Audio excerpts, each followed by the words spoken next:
آپ سب کو سلام. میں پاسٹر ڈگ بکسما ہوں اور میرا تعلق سٹی چرچز امریکہ سے ہے اور ہم آپ تک ایک نیا پروگرام جس کا نام لائف لائن ہے اسے پہنچانے کے لیے بہت خوش ہیں. اس پروگرام کی بائبل مقدس میں سے بنیادی آیت یوحنا 17 باب 3 آیت ہے جہاں مرقوم ہے اور ہمیشہ کی زندگی یہ ہے کہ وہ تجھ خدائے واحد اور برحق کو اور یسوع مسیح کو جسے تو نے بھیجا ہے جانے. ہم اپنے تمام پیغامات میں آپ سے خدا اور خدا کی بادشاہی کے متعلق اور یسوع مسیح کے کاموں کے متعلق تعلیم دیں گے اور بیان فرمائیں گے. میرا ایمان ہے کہ آپ ہمارے اس پیش کردہ پروگرام سے لطف اندوز ہوں گے. خدا آپ کو برکت دے. لہٰذا ہم اپنے بپتسمہ کی حقیقت میں دوبارہ مشغول ہونے کے بارے میں بات کر رہے ہیں اور ہم نے اس پہ بات کی حالانکہ ہم نے بہت پہلے بپتسمہ لیا تھا. بہت بار آپ جیسے ذکر کرتے ہیں جیسے آپ اپنی شادی کا ذکر کرتے ہیں. آپ 10 15 20 سال تک پیچھے چلتے ہیں. کسی موقع پر آپ اپنی شادی کے دور میں مختلف پہلوؤں کا دوبارہ جائزہ لیتے ہیں جو یا تو فروغ پا رہے ہیں یا نہیں اور آپ اس پہ دھیان دیتے ہیں. اگر آپ ہوشیار ہیں یا آپ کا شوہر تو آپ اس پہ بات کرتے ہیں کہ آپ کہاں تک پہنچے ہیں جن کی آپ کو دوبارہ مشغول ہونے یا تازہ دم ہونے کی ضرورت ہے. اور آج اسی تعلق سے یہ پیغام ہے. جیسا کہ ہم ان نازک اوقات کے قریب پہنچتے ہیں کہ ہر کوئی جانتا ہے کہ ہم ان سے گزر رہے ہیں. میں نے محسوس کیا کہ ہمارے بپتسمہ کے وقت اصل میں کیا ہوا تھا اس کی حقیقت میں دوبارہ مشغول ہونے پر منادی کرنے کو ہوں. اور پھر یقیناً کچھ باتیں ہیں. نمبر 1، جب یسوع مسیح نے پانی کا بپتسمہ لیا، ہم نے بھی پانی کا بپتسمہ لیا. جب آپ کے بپتسمہ میں آپ کی شناخت اس کے ساتھ ہوئی، آپ اس کے ساتھ مر گئے، آپ اس کی نئی زندگی میں جینے کے لیے جی بھی اٹھے اور پھر آپ نے اپنے پرانے طریقوں کو دفن کر ڈالا. اور یہ دوبارہ پیدا ہونے اور بپتسمہ کو الگ پیش کرتا ہے جس سے آپ کو ایک نشان ملا. اس سے تقدیس کا عمل شروع ہوتا ہے. یہ آپ اور آپ کے ماضی کے درمیان فاصلہ قائم کر دیتا ہے، اس لیے واپس جانا مشکل ہوتا ہے. مثال کے طور پر اسرائیل کے تمام دشمن بحر کلزم کی تہہ میں تھے، پانی کی قبر میں دفن ہوئے تھے. آپ بحر کلزم پر واپس جا سکتے ہیں اور اس کے پار واپس تیرنے کی کوشش کر سکتے ہیں اور جب آپ وہاں پہنچ جائیں گے تو وہاں کچھ بھی نہیں پائیں گے. میں سنجیدہ ہوں. بپتسمہ کچھ ایسا ہی کرتا ہے اور ماضی جیسا بھی تھا اسے الگ کرتا ہے اور ختم کرتا ہے اور جو ہمارے سامنے ہوتا ہے اس کے لیے حقیقت کے دروازے کھولتا ہے اور پانی بھی ایسا کرتا ہے، یہ بھی الگ کرتا ہے. نمبر 2، ہم باقی دوسری چیزوں کا بس فوری جائزہ لیں گے. جب ایک کبوتر نیچے اترتا ہے، روح القدس یسوع پر نازل ہوتا ہے اور اسے اپنی خدمت کے اگلے مرحلے کے لیے بغیر پیمائش کے مسح کرتا ہے کیونکہ وہ یسوع تھا. ہمیں بھی وہ مسح کرتا ہے. لیکن آپ دیکھتے ہیں اور پھر ایک آواز جو فرمانے لگی، یہ میرا پیارا بیٹا ہے جس سے میں خوش ہوں. اور اندازہ کریں کہ کیا ہوا. جو خدا نے یسوع کے بارے میں کہا وہ آپ کے بارے میں بھی کہہ رہا ہے. وہ کہہ رہا ہے تم مر گئے، تم جی اٹھے، میں تمہیں اپنی روح سے مسح کرتا ہوں اور میں تم سے بہت خوش ہوں. اور بہت سے لوگ اپنی کارکردگی کو دیکھنے لگ جاتے ہیں اور سوچتے ہیں مجھے نہیں معلوم کہ خدا مجھ سے خوش ہے یا نہیں، کیونکہ اس ہفتے میں ایک ہنگامہ خیز تھا. میں ہمیشہ روح میں نہیں تھا.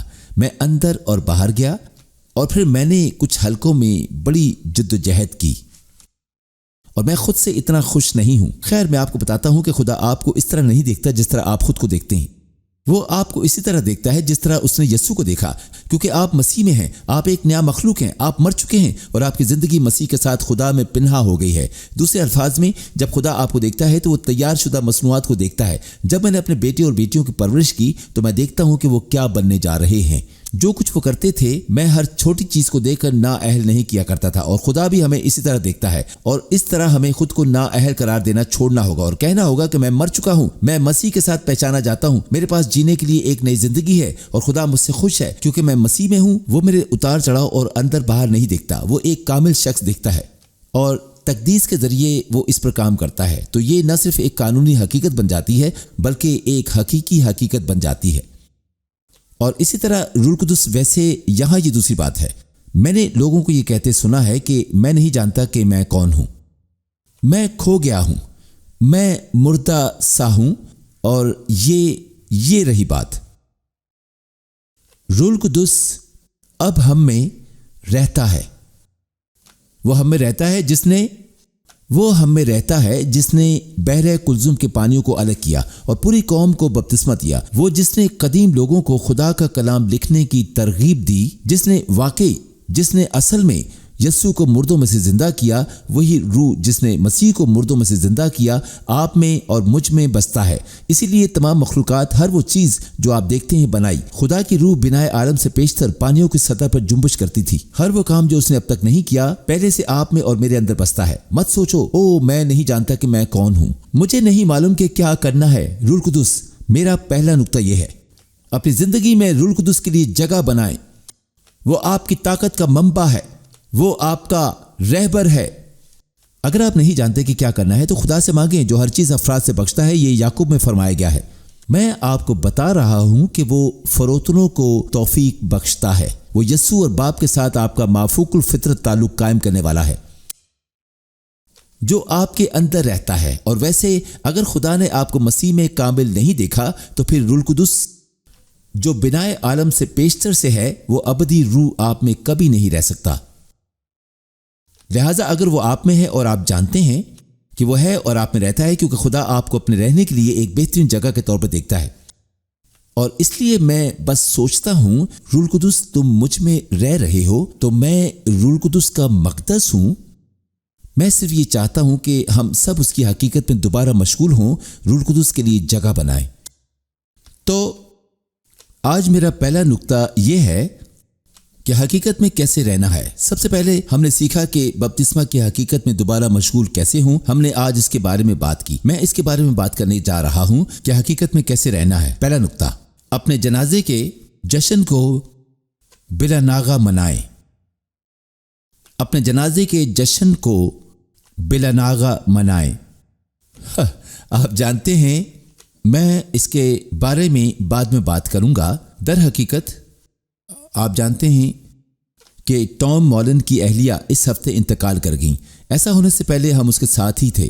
پھر ہماری پوری لنک ایسوسی ایشن گلوبل آؤٹ ریچ کے ہمارے رہنما جان ویریکن کے بیٹے ٹمی انتقال کر گئے۔ وہ وفات پا گئے، اور آپ جانتے ہیں میں جنازے میں گیا تھا، اور یہ بتانے کا میرا مطلب یہ ہے کہ وہاں غم اور اداسی تھی اور کچھ رونا تھا، لیکن میں آپ کو بتا رہا ہوں کہ زندگی کا جشن کیا ہوتا ہے۔ اور بات یہ ہے کہ آپ اور میں ہر روز مرتے ہیں۔ بائبل مقدس فرماتی ہے کہ ہم ہر روز کسی نہ کسی حالات میں مر رہے ہیں۔ ہم کچھ کھو دیتے ہیں اور کچھ پا لیتے ہیں، اور یہاں یہ بات کی جا رہی ہے، اور یہ ایک دلچسپ بات ہے، کیونکہ یہ وہی ہے جو مردہ اور بیکار ہے، جو ایک طرف سے کاٹ ڈالا جاتا ہے۔ دوسرا کرنتھیوں 4 باب 11 آیت، کیونکہ ہم جیتے جی یسوع کی خاطر ہمیشہ موت کے حوالے کیے جاتے ہیں، تاکہ یسوع کی زندگی بھی ہمارے فانی جسم میں ظاہر ہو۔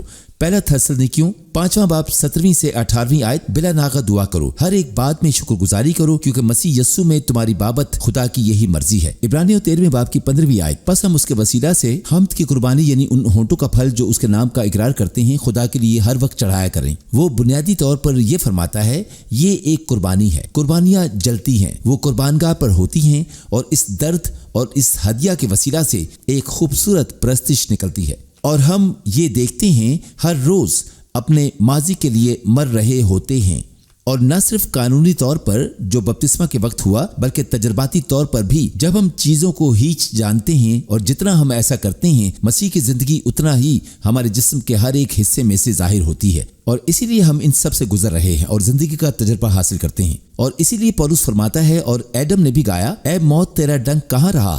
موت کا ڈنک صلیب پر آپ کے بپتسمہ کے وقت ہماری روزمرہ کی زندگیوں میں زائل ہو گیا، جیسا کہ ہم ہر روز اپنی صلیب اٹھاتے ہیں۔ موت کو شکست دے دی گئی ہے، اور کہتے ہیں بیٹا تم شکست کا لقمہ ہو گئی، تم اب حکمرانی نہیں کر سکتی۔ اور تم جانتی ہو کیا؟ میں پرانی فطرت کی قبر پر جشن منانے اور جشن کرنے والا ہوں۔ میں جشن مناتا ہوں اور چیختا ہوں اور شور مچاتا ہوں کہ موت شکست کا لقمہ ہو گئی، اور میں اس کی خدمت کرنے کے لیے ہمیشہ کے لیے زندہ رہوں گا۔ ہم ایسا کیسے کریں؟ پرستش کے ذریعے عبادت اور شکر گزاری کے وسیلہ ہی ہم اپنے جنازے کا بلا ناغہ جشن منا سکتے ہیں۔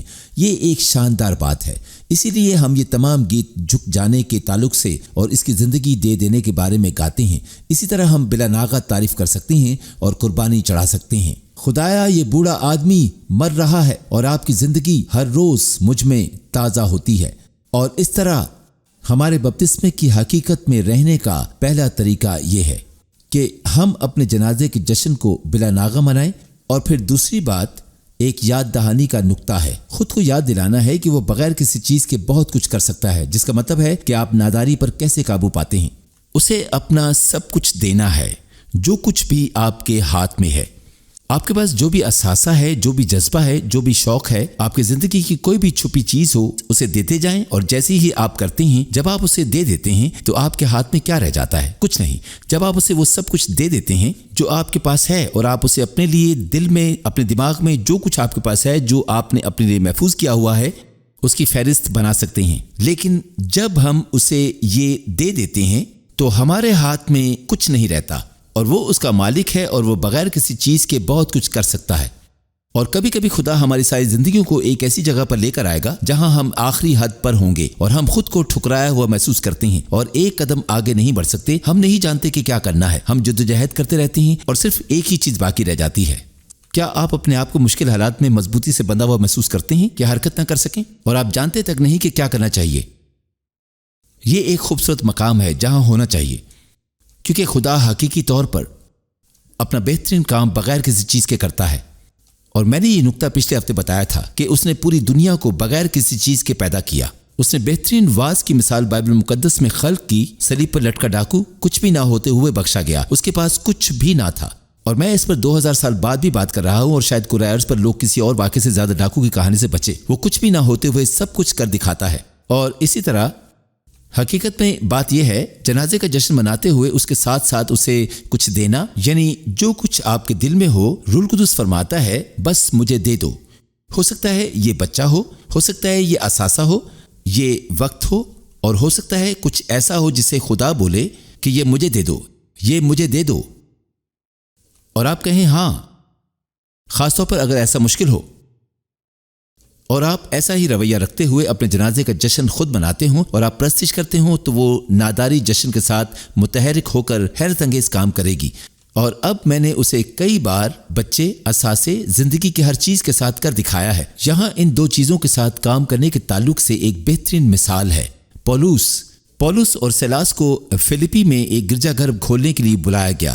ان کا وہاں کوئی رابطہ نہیں تھا، یہ کہتے ہوئے سڑکوں پر چل رہے ہیں، ہمارے پاس آپ کے لیے ایک خوشخبری ہے، یسوع صلیب پر قربان ہوا، لہٰذا آپ کی زندگی میں جو بھی غلط ہے، اگر آپ اپنی زندگی اس کے سپرد کر دیں اور آپ نئے سرے سے پیدا ہو سکتے ہیں۔ آخر میں ان کا سامنا ایک بدرو گرفتہ لڑکی سے ہوا جو ان کا مذاق اڑا رہی تھی۔ انہوں نے اسے ڈانٹا، وہ آزاد ہو گئی۔ اس کے مالکان خوفزدہ تھے کیونکہ اس نے اپنا برا، منفی، شیطانی، روحانی تحفہ کھو دیا تھا، اور چنانچہ انہوں نے انہیں سب کے سامنے گھسیٹا اور انہیں بینت لگوائے، اور 23ویں آیت سے اور بہت سے بینت لگوا کر انہیں قید خانے میں ڈالا، اور دروغہ کو تاکید کی کہ بڑی ہوشیاری سے ان کی نگہبانی کرے۔ اس نے ایسا حکم پا کر انہیں اندر کی قید خانے میں ڈال دیا اور ان کے پاؤں کاٹ میں ٹھونک دیے۔ میں چاہتا ہوں کہ آپ غور کریں، ان لوگوں کا ایک مقصد تھا، وہ گرفتار ہو گئے، انہیں جیل میں ڈال دیا گیا، اور انہوں نے داروغہ سے کہا اگر یہ لوگ بھاگ گئے تو میں تمہیں مار ڈالوں گا۔ تو انہوں نے کیا کیا؟ انہیں جیل کے بالکل بیچ میں لے جایا گیا جہاں سے وہ فرار نہیں ہو سکتے تھے۔ پھر انہوں نے انہیں محفوظ ترین جگہ میں ڈال دیا اور اندر کی عمارت کے اندر بیڑیوں سے بند کر دیا، اور پھر انہوں نے وہاں پر پہرے لگا دیے، اور پھر یہ بالکل ناممکن تھا۔ ان کا خون بہہ رہا تھا اور تکلیف میں تھے، سب ان کے خلاف تھے، کپڑے پھاڑ رہے تھے اور مکمل طور پر گرفتار تھے، مکمل طور پر روک دیے گئے تھے، بڑے برے حال میں تھے۔ وہ ایسے حال میں تھے، مقصد کے لیے بہت کچھ سہا، ہاں خیر شاید نہیں۔ آپ جانتے ہیں پولس اور سیلاس بات کر رہے تھے، اور سیلاس نے پولس سے کہا میں نے ابھی دیکھا کہ یہ سارا معاملہ اس سے کچھ مختلف ہے، اور پولس نے کہا میں جانتا ہوں یہ دیوانگی ہے، لیکن تم جانتے ہو خدا اب بھی خدا ہے اور اس نے ہمیں یہاں بھیجا ہے، تو مجھے لگتا ہے کہ ہم کیا کریں، ٹھیک ہے؟ سیلاس نے کہا کہ مجھے لگتا ہے کہ ہمیں گانا چاہیے۔ تو انہوں نے کہا ٹھیک ہے، چلو اس لمحے کو مناتے ہیں، اور انہوں نے گایا تم یہاں اس جگہ پر ہو، میں تیری پرستش کرتا ہوں، اور پھر بہت جلد وہ گانے لگے، راہ بنانے والا، معجزہ کرنے والا، وعدہ کرنے والا، اندھیرے میں روشنی، اور وہ گا رہے تھے۔ اور پھر سیلاس نے کہا میرے خدا، اور پولس نے کہا تو ایسا ہی ہے، اور پھر ان کے گاتے ہی، ان کے ڈانس کرنے کے دوران ہی آپ جانتے ہیں ان کی کمر میں درد ہوا، اور جلد ہی انہوں نے اپنے ہاتھ اوپر اٹھا لیے، یہاں تک کہ جب مجھے محسوس بھی نہیں ہوتا، مگر تو کام کر رہا ہوتا ہے، تو کبھی نہیں رکتا، تو کبھی نہیں رکتا، کام کرتا ہے، کبھی نہیں رکتا۔ اور سب قیدی سن رہے تھے لیکن دیکھ رہے تھے کہ یہ لوگ بالکل دیوانے ہو چکے ہیں، یہ لوگ کس قسم کی عجیب چیز کے زیر اثر ہیں۔ اور آپ ذرا غور کریں، یقیناً ایک زلزلہ اس جگہ کو ہلا دیتا ہے، زنجیریں ٹوٹ جاتی ہیں، دروازے کھلتے ہیں، دروغہ اندر آتا ہے، خود کو تلوار سے قتل کرنے لگا، اور پولس نے کہا یہ مت کرو، تم ہمارے پہلے تبدیل ہونے والے شخص ہو، خداوند یسوع مسیح پر ایمان لاؤ اور تم نجات پاؤ گے۔ وہ آدمی بچ گیا، وہ انہیں گھر لے جاتا ہے، انہیں صاف کرتا ہے، اسے اور پورے خاندان کو فلپی میں ہی ایک سٹی گروپ کے حوض میں بپتسمہ دیتے ہیں، اور فلپی کا چرچ انہی سے پیدا ہوا۔ یہ مت کہو کہ خدا ناممکن حالات میں ناداری میں کچھ بھی نہیں کر سکتا۔ میں نے اپنی زندگی میں کئی بار ایسا دیکھا ہے۔ جب ایسا میں آپ کو بتا رہا ہوں کہ ہر روز اپنے جنازے کا جشن منائیں، شکر گزاری اور عبادت اور ستائش کرنے لگ جائیں، کیونکہ وہ آپ کو ہر روز چاہے جیسی بھی حالات ہوں یسوع جیسا بنا رہا ہے۔ اور میں آپ کو بتا رہا ہوں اگر ہم ایسا کرتے ہیں اور ہم جس حالت میں ہوں اور جو کچھ ہمارے پاس ہو اسے پیش کرتے ہیں تو ہمیں خدا کے ایک بڑے معجزے کی ترکیب مل جاتی ہے۔ آپ جانتے ہیں میرا اگلا نقطہ، میں کچھ چھوڑنا نہیں چاہتا، جو یہ ہے کلسیوں دوسرے باب کی 6 آیت، بس جس طرح تم نے مسیح یسوع خداوند کو قبول کیا اسی طرح اس میں چلتے رہو اور اس میں جڑ پکڑتے اور تعمیر ہوتے جاؤ، اور جس طرح تم نے تعلیم پائی اسی طرح ایمان میں مضبوط رہو اور خوب شکر گزاری کیا کرو۔ آپ جانتے ہیں میں نے کچھ سال پہلے ایک کتاب لکھی تھی جس کے بارے میں آپ میں سے بہت سے لوگوں نے اسے پڑھا ہے، جسے ایمان کا تاریک پہلو کہا جاتا ہے۔ اس میں یہ نکات ہیں جو میں نے ابھی آپ کو اس میں بتائے، کیونکہ بعض اوقات ہم اپنی زندگی میں ایسے مقامات پہ پہنچ جاتے ہیں جہاں ہم بالکل گر جاتے ہیں، جہاں حالات آپ کے بس سے باہر ہو جاتے ہیں، جیسا ایوب کے ساتھ ہوا، یا کسی ایسی صورتحال میں جب اچانک آپ کی پوری زندگی مشکل میں ہو۔ اور مجھے کتاب کا نام تبدیل کرنے کو کہا گیا کیونکہ یہ بہت منفی نام تھا، لیکن یہ منفی نہیں ہے۔ ایمان کا تاریک پہلو کیا ہوتا ہے؟ در حقیقت میں سمجھتا ہوں 3 باب اصل میں اس کی وضاحت کرتا ہے۔ یہاں مرقوم ہے ایمان کا تاریک پہلو، وہ تمام تکلیف، درد اور پریشانی ہے جو آپ کو اور مجھے یسوع کی مانند بننے کے لیے اور اس کے کام کو پورا کرنے کے لیے جھیلنی ہوتی ہے۔ آپ جانتے ہیں عبرانیوں کی کتاب اس چیز کے بارے میں بات کرتی ہے، اور یسوع نے فرما رکھا ہے، ارے آپ پر دنیا میں پریشانیاں اور مصیبتیں آئیں گی، آپ کو پریشانی ہوگی، ایسا ہوگا، لیکن ان تمام تکالیف اور جدوجہد میں سے آپ کو اور مجھے اس کی شبیہ کے مطابق ہونے کے لیے گزرنا ہوگا، اور یہ سب اچھا ہوتا ہے، اور یہ تمام حالات کوئی معنی نہیں رکھتے، بلکہ جو ان میں سے حاصل ہوتا ہے وہ زبردست ہوتا ہے، تاکہ آپ کو شکل دے، آپ کو ڈھال دے، آپ کو شاید کسی حلقے میں دکھی ہونا پڑے۔ اور کیا آپ جانتے ہیں عبرانیوں 13واں باب خدا کے نظم و ضبط کے بارے میں بات کرتا ہے۔ اکثر لوگ نظم و ضبط کو ہلکے میں لیتے ہیں۔ بیٹا یا بیٹی، آپ کچھ غلط کرو گے تو آپ کو سزا ملے گی، اس کے کچھ نتائج ہوتے ہیں، اور کچھ غلط کام کرنے کی سزا ہو سکتی ہے، لیکن ہمارا خدا ترتیب کا خدا ہے، وہ ہمیں ان سب میں سے گزارتا ہے۔ جس کے بارے میں وہ یہاں بات کر رہا ہے وہ دیکھتا ہے کہ آپ کیسے ہیں، وہ دیکھتا ہے کہ آپ خود کو نہیں بدل سکتے، وہ دیکھتا ہے میں جو کچھ کرنے جا رہا ہوں وہ حالات اور نتائج کو ترتیب دے رہا ہوں، بس مجھ پہ بھروسہ کرو اور آپ نکل چکے ہیں۔ میں تمہیں ہر دن ایسے حالات سے گزار لوں گا، اور میں بہت منظم طریقے سے ایک وقت میں ایک مسئلے میں سے نکالوں گا، اور جس کسی چیز نے تمہیں باندھ رکھا ہے میں اسے ختم کر دوں گا، اور میں اپنے آپ اور ان کے مقصد کے بارے میں ایک نئی بیداری لاؤں گا، اور میں آہستہ آہستہ لیکن یقینی طور پر یہاں اور ہر جگہ کام کروں گا، اور وہ تمام درد اور تکالیف جس سے وہ گزریں گے ان میں سے جسمانیت اور ہر طرح کی اپنی مرضی ختم ہو جائے گی، یہاں تک کہ انہیں آخر کار یہ احساس ہو جائے کہ وہ بدل چکے ہیں۔ وہ اپنے آپ کو تبدیل نہیں کر سکتے تھے، لیکن خدا پر بھروسہ رکھنے اور اس کی پیروی کرنے سے اور اس عمل سے گزرتے ہوئے وہ جلالی حالت میں بدل چکے ہیں۔ اور اچانک آپ اپنی زندگی میں پیچھے مڑ کر دیکھتے ہیں اور آپ کو محسوس ہوتا ہے میں بدل رہا ہوں، میں نہ صرف قانونی طور پر بلکہ تجرباتی طور پر بھی تبدیل ہوا ہوں۔ لہٰذا کئی بار خدا ہمیں بہت سے ایسے حالات جن میں سے وہ گزارتا ہے جسے میں روحانی خیمہ دوزی کہتا ہوں، اس مقام میں پہنچنا بہت مشکل ہوتا ہے دوستو، اس میں پھینک دیا جاتا ہے اور ایسا لگتا ہے کہ تقریباً ایک حقیقی جہنم میں ہوں، تاکہ وہ حکام کا احترام کریں، ان کی پیروی کریں، چاہے جو بھی ہو۔ ان کے جسموں کو ڈھالا جاتا ہے، ان کے بھائی ان کی پیٹھ پر ہوتے ہیں اور انہیں مارا پیٹا جاتا ہے، لیکن انہیں جنگی مرد ہونے کے لیے اس میں سے گزارا جاتا ہے جس کی حقیقی قدر اور حقیقی اثر ہو۔ اور لہٰذا ایمان کا تاریک پہلو وہ تمام تکلیف اور پریشانی ہے جس میں سے ہمیں گزرنے کی ضرورت ہوتی ہے۔ اور ہم نے پچھلی دہائی میں بہت زیادہ تعلیمات پائی ہیں کہ خدا آپ سے کیسا پیار کرتا ہے، آپ کی زندگی کے لیے ایک شاندار منصوبہ رکھتا ہے، اور اگر آپ یہ 3 چیزیں کرتے ہیں تو آپ صحت مند ہو جائیں گے، آپ خوش ہوں گے، آپ تندرست ہو جائیں گے، اور ہر اچھی بات آپ کے ساتھ ہوگی۔ آپ کے راستے میں آنے والی ہر چیز شیطان کی طرف سے ہوتی ہے، جو اچھی ہوتی ہے خدا کی طرف سے آتی ہے۔ یہ تھوڑا سا ہے مگر فائدہ مند ہے، اور میں آپ کو بتانا چاہتا ہوں کہ میں نے آپ کے ساتھ جو کچھ بانٹا ہے وہ ایک اصل حقیقت ہے، کیونکہ ہمارا آسمانی باپ جیسا کہ ہم اپنے بیٹے اور بیٹیوں کے ساتھ کرتے ہیں وہ ہمارے ساتھ کر رہا ہے۔ میرا آخری نقطہ یہ ہے، اگر ہم اپنے بپتسمے کی حقیقت میں مشغول ہونے، ایسی زندگی گزارنے، اصل میں ایسی زندگی گزارنے کو ہیں، تو ہمیں اس سارے عمل کو اپنانے کی ضرورت ہے۔ خدا کے نظم و ضبط کو، اس کے طریقوں اور اس کے کاموں کو سمجھنا ہے، اس کی پرستش کرنا ہے، اور اس حقیقت کا جشن منانا ہے کہ وہ آپ کو اور ان تمام مختلف حالات کو بدل رہا ہے۔ لیکن آخری نقطہ جو میں بتانا چاہتا ہوں وہ میری کتاب کا آخری باب ہے۔ میں نے سوچا کہ اس کتاب کو کیسے ختم کیا جائے۔ خدا نے بتایا اس باب کا نام کس طرح رکھا جائے، اور پھر میں نے اس باب کا نام رکھا اپنا درد ضائع نہ کریں۔ اور عام طور پر ہم سب کو اپنی زندگی میں تکلیف کا سامنا ہوتا ہے، ہم سب کو جدوجہد اور پریشانی کا سامنا ہے۔ اس سے کوئی فرق نہیں پڑتا کہ آپ کون سا راستہ اختیار کرتے ہیں، چاہے گھر بیٹھے آن لائن راستہ ہو، پریشانی کا شکار ہوتے ہیں، رکاوٹیں ہوتی ہیں، ان میں تکلیف ہوتی ہے، چاہے ہم جس راستے کا انتخاب کریں۔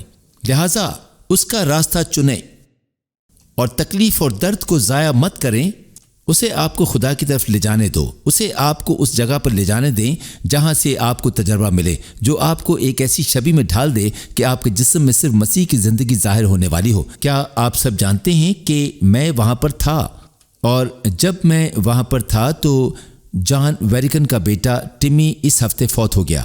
آخری رسومات یہ تھیں کہ وہ جان میکسویل اور تیسری دنیا کے ممالک کے ساتھ کام کرنے والے عالمی سطح پر پہنچنے والے سربراہ ہیں، اور وہ اس میں 70 گرجا گھروں کے ساتھ لنک ایسوسی ایشن کے صدر ہیں، اور وہ اپنے بیٹے کے جنازے میں تھے۔ اس کے بیٹے کو وائرل انسیفلائٹس تھا۔ وہ اصل میں پچھلے ہفتے میں ایک بڑا صحت مند جوان بچہ تھا، اور وہ اس حالت سے دوچار ہوا اور اس نے اسے اس مقام پر پہنچا دیا جہاں وہ بول بھی نہیں سکتا تھا۔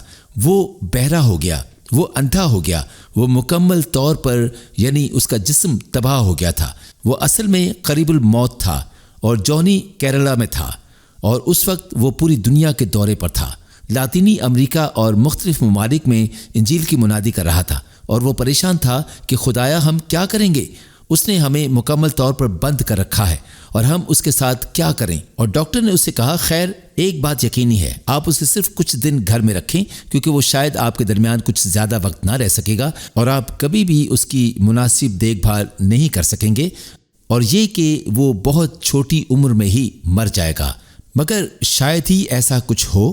اور جونی نے واقعی میں روزہ رکھا، انہوں نے دعا کی، انہوں نے کہا اے خدا اگر تو اس نوجوان کو شفا بخشے گا تو میں یہ پرچار کروں گا کہ تو کون ہے اور تو نے پوری دنیا میں کیا کچھ کیا ہے۔ میرا مطلب ہے میں ایسا کروں گا۔ اگر آپ کو لگتا ہے کہ میں پاگل ہو چکا ہوں تو ایسا ہرگز نہیں ہے۔ انہوں نے خدا کو زور دیا، وہ پاگلوں کی طرح یقین رکھتے تھے، اور آپ جانتے ہیں کہ ایسا بالکل بھی نہ ہوا۔ اور جونی کا کہنا ہے کہ ایک دن میں برفیلی کھیت میں نکلا اور وہ برف میں واپس گر گیا، لیکن کسی بھی طرح سے وہ وہاں کھڑا ہوا اور اس نے کہا اے خدا۔ وہ کہنے لگا اسے بھی احساس ہوا ہے کہ مجھے نہیں لگتا کہ یہاں کچھ بھی تبدیل ہوگا، مجھے نہیں لگتا کہ ایسا ہوگا، اور میرے پاس دو راستے ہیں، میں ہر اس چیز کا منکر ہو جاؤں جو مجھے سکھایا گیا اور جو مجھے محسوس کیا کہ ہونا چاہیے تھا، اور میں آپ سے جدا ہو جاؤں اور آپ سے دور ہو جاؤں اور سردی لگوا لوں اور تجھ سے دوری محسوس کروں، یا میں صرف ہر چیز کے ساتھ جو کچھ میرے پاس ہے تجھ سے لپٹ جاؤں، یعنی تیری مدد، تیری راحت، تیری طاقت کے ساتھ میں بس تجھ سے لپٹ جاؤں۔ مجھے نہیں معلوم چاہے جو بھی ہوتا رہے، لیکن میں بس تجھ سے لپٹا رہوں۔ اور اس نے بتایا اس دن اس کی زندگی میں ایک ٹوٹ پھوٹ اور خدا پر انحصار کرنا شروع ہوا، اور ٹمی کو بہت چھوٹی عمر میں شاید 8 یا 10 سال یا اس سے کم عمر میں ہی مرنا تھا۔ وہ 32 سال زندہ رہا۔ انہوں نے اسے کسی گھر میں نہ رکھا، انہیں ایک فیملی نرس ملی اور وہ اس بچے کو جہاں وہ جاتے اپنے ساتھ لے جایا کرتے۔ مجھے امید ہے کہ آج کا پیغام آپ کو پسند آیا ہوگا۔ اس سے پہلے کہ ہم آپ کو الوداع کہیں، میں آپ کے ساتھ مل کر دعا کرنا چاہوں گا۔ میرا ایمان ہے کہ خدا آپ میں سے بہتوں کو شفا دینا چاہتا ہے تاکہ اپنی قدرت کو ظاہر کر سکے، کیونکہ اسے آپ کی فکر ہے، وہ آپ کو چھونا اور برکت دینا چاہتا ہے۔ سو میں چاہتا ہوں کہ آپ اپنا ہاتھ اس جگہ پر رکھیں جہاں کہیں بھی آپ کو درد ہے یا کچھ ٹھیک نہیں ہے، اور میں آپ کے لیے دعا کروں گا۔ میرا ایمان ہے کہ خدا کی قدرت روح القدس کے وسیلہ سے آپ کے بدنوں کو چھوئے گی اور شفا بخشے گی۔ اے باپ، یسوع کے نام سے میں جانتا ہوں کہ تو ان تمام دیکھنے والوں سے محبت رکھتا ہے، اور میں چاہتا ہوں کہ تو لوگوں کو اپنی شفا دینے کے وسیلہ سے عظیم قدرت کو ظہور میں لائے۔ اس وقت یسوع کے نام سے ہم درد اور بیماری کے زور کو توڑ ڈالتے ہیں، اور ہم انہیں یسوع کے نام سے ان لوگوں کے بدنوں میں سے نکل جانے کا حکم دیتے ہیں۔ کمر درد، ریڑھ کی ہڈی کے مسائل، گینٹھیا، ہڈیوں کی بیماری، ہم ان کے بدنوں کے لیے شفا کا اعلان کرتے ہیں۔ اے خدا، ان تمام چیزوں کو ترتیب بخش۔ کینسر، خون کے امراض چلے جائیں۔ ہم یسوع کے نام سے چاہتے ہیں کہ اے خدا تو ان بدنوں کو شفا دے اور چھوئے اور بحال کرے۔ اپنے صلیب کی قدرت کو جاری کر تاکہ تیرے لوگوں پر شفا آئے۔ ہم یسوع کے نام سے لوگوں پر سے تمام ابلیسی زور کو توڑتے ہیں۔ اے خدا، اپنے لوگوں کو شفا بخش، ان پر ظاہر کر کہ تو ان سے کتنا پیار کرتا ہے۔ خدا، میں چاہتا ہوں کہ تو رویا اور خوابوں کے ذریعے اپنے لوگوں پر اپنے آپ کو ظاہر کرے۔ شخصی طور پر اپنا آپ ظاہر کر کہ تو کون ہے،